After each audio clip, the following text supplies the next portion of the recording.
Giganting pork chop at malalaking hiwa ng mga pagkain ang sinaserve nila dito.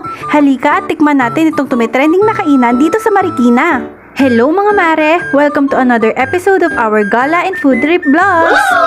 Huy mare, may nahanap kaming kainan dito sa Marikina na paniguradong sulit at babalik-balikan. Dito nga yan sa Tio's Steak and Pork Chop. Located at Clement Street, Mountain View Village, Marikina. Meron silang maluwag na parking lot at pagpasok mo nga ay bubungad sa'yo ang malaki nilang menu na gaya ng mga pagkain na sinserve nila.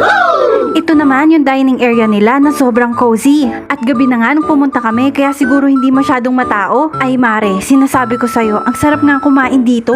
Dahil bukod nga sa malinis yung place, ang presko din dahil open area lang. Nag-order na rin kami at syempre ang in-order namin ay yung bestseller nila. Wow! Ang maganda pa nga dito mare ay ang bilis ng serving nila. Kaloka, 5 minutes pa lang ata kaming nakaupo ay sunod-sunod nang dumating yung order namin. Unang ang dumating ay itong cheesy nachos. At sumunod